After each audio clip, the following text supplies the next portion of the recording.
Perfect.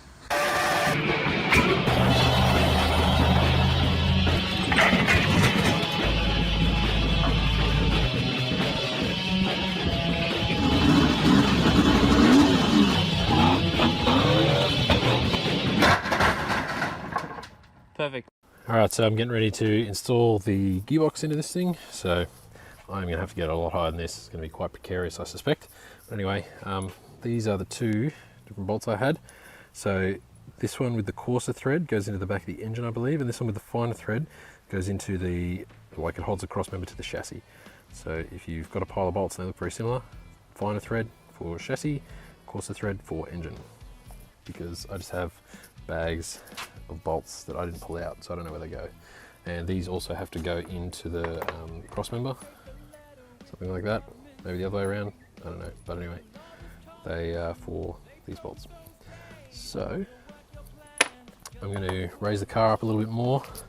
I might have to raise the rear up. I don't actually know if I've got enough jack stands, they're all sort of missing, and then see about slamming this gearbox in. Unfortunately, while under there I saw the Hikers line, or the Atessa, yeah, the Atessa line that goes to the back of the transmission or the transfer case. It's got a hard line and a soft line, and the soft line's been dragging around for a while now, and I think the reason for that is it got hooked on something and got bent, which I think was when we were putting it onto the trailer and I was in the car steering and Dad was out of the car. I told him to watch it and he didn't, because, you know, there's like a million things to watch, put a trailer on, so now it's bent. So I'm going to hopefully bend that back. It looks like it's still got a good flow pass, hasn't pinched off on the edges, but it's definitely concerning. So see what I can do about that. I really don't want to have to replace it, and there's a bunch of loose bolts under there, so to make sure I spanner check this thing before it's ready to go. So for now, I'll just assemble some bolts. I got this transmission jack off of Luke's dad, so I'll see if I can get the car high enough to get that whole behemoth on top of this and under there. But at the moment, I just fit, so it's gonna have to go way up. All right, so I think I'm about ready to slam this gearbox in. So this one's a Series 1 gearbox, that's a Series 2 gearbox. The only difference I can really find, I haven't looked super hard, but I have looked a little bit. Well, for a start, this plug on the back looks different. That'll be a speed sensor.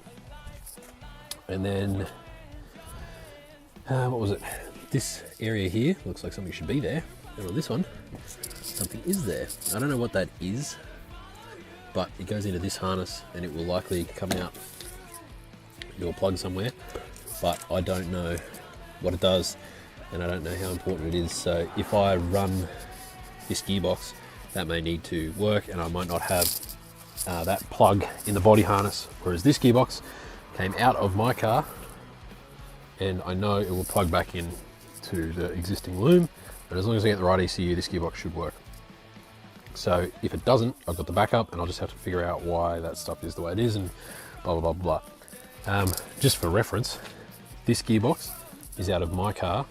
That engine is out of another Series 1. There's a red one that got wrecked around the corner from my place. And then that Series 2 gearbox is out of a Series 2, a white one that also got wrecked around the corner from my place. So that's the history of these parts, and that one's going to make friends with that engine. So it's a Series 1 engine as well. Anyway, wish me luck and let's hope I don't die. All right, so the stupid gearbox is now under the car. My goodness, it was a mission to get it up. So it's on the stand, or on the jack rather.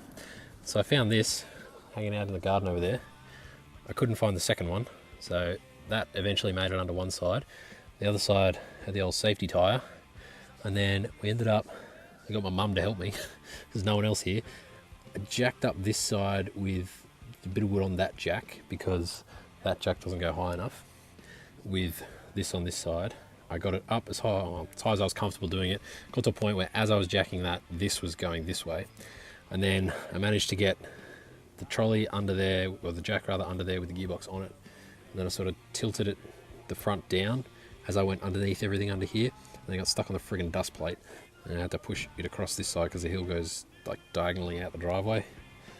So it was a real pain in the ass, but it's in there now. So slap a torque converter in it and then jam it up in its hole and bolt everything on and turn it on and watch the gearbox be ruined or the torque converter not be seated and chew out the pump and have to pull it all back out again.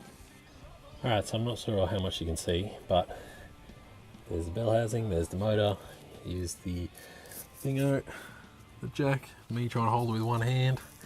There's a drive shaft stuffed up in there somewhere. Very slow process. Torque converter is in, if you can see that at all.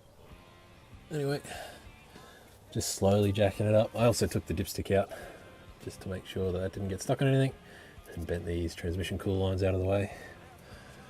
So we'll go up, bolt the gearbox in, put the torque converter bolts in and the drive shaft bolt in, maybe even the front shaft if I have enough bits and time, because it's like 3:30 in the afternoon, so it's starting to go down.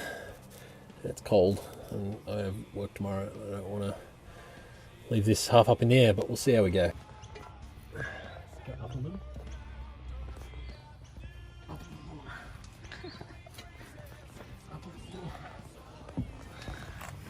Get all your bolts.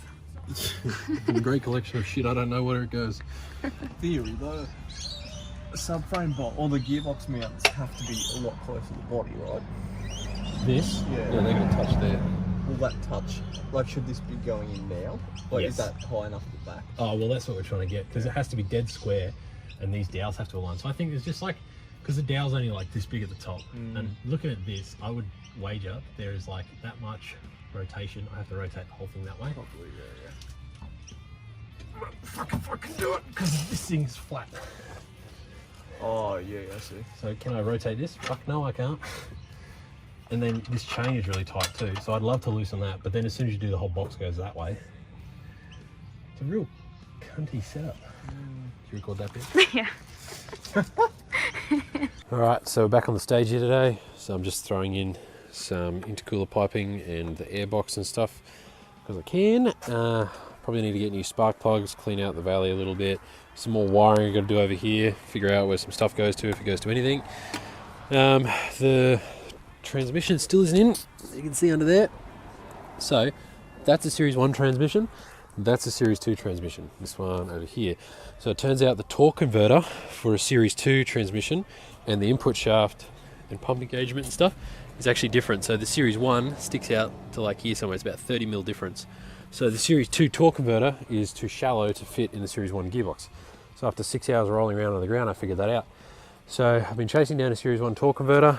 I went forever away to get this one. Turns out it is a Series 2 as well, but it was only $30, so whatever.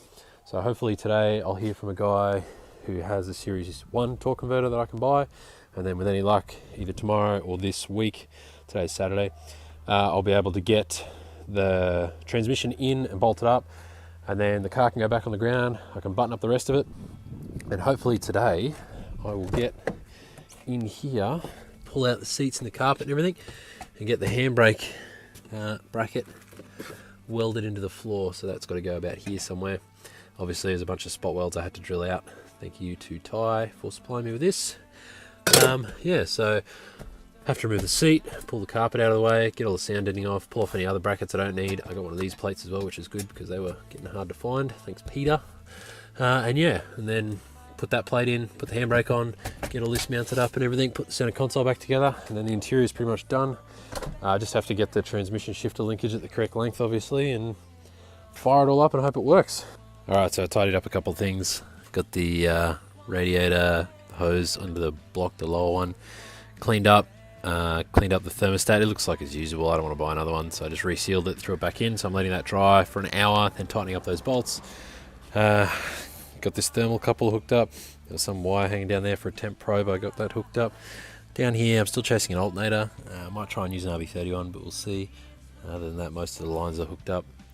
I've got this found this fuel line that I don't think is a fuel line, but I don't know. Whatever. I'll see where it goes. Do something with it. Do something with the rest of it. I also put in, I don't know if you can see under here or not, but there's a power steering line mount that I got hooked up properly, so that's good. There it is there. So waiting on a torque converter to hook that up. Then you can throw the starter motor in, hook up all those wires, all the gearbox wires, and that'll be pretty much it done. Just need to last little tidbits, and then I'm chasing an ECU, and it's ready to run. Look at this fucking stitch up. Fucking extendable goddamn input shaft. That's not even all the way. You gotta hammer it in a little further to get it all the way in. Mine was just sitting out like this. No wonder nothing would fit. It's got to get lined up perfectly too, just to get past the last couple of bloody splines. Look at that. Fuck You, like all those torque converters that I had to buy for this shit. Right, so transmission is got a few bolts in it now. Hopefully this is the final install. Gonna bolt that up there just to hold it in place. And throw some torque converter bolts in. Still gonna get the cable over to here. I think Series 1 and Series 2 might be different lengths, and I have a Series 2 cable and a Series 1 car and box, so I think I've got a good lead on a Series 1 cable that I can pick up tomorrow. So I'll try and grab that and see if it makes a difference, and I'm pretty sure that's all the missing pieces. The last bit will be wiring, so provided that doesn't suck, this can all go back together. So hopefully it'll be running for the end of the week. Oh, and I gotta do the front drive shafts, that'll be fun. And there's the gearbox jack, which means the gearbox is installed. So it's about 10:15 now, maybe 10:30, so it took me about an hour and a bit, once I had all the right parts and everything fitting, to get it to all just go in. So I'm just going to keep plodding along, throw some axles on, and see what else I can get buttoned up in the next half an hour or so, and then I'll call it a night.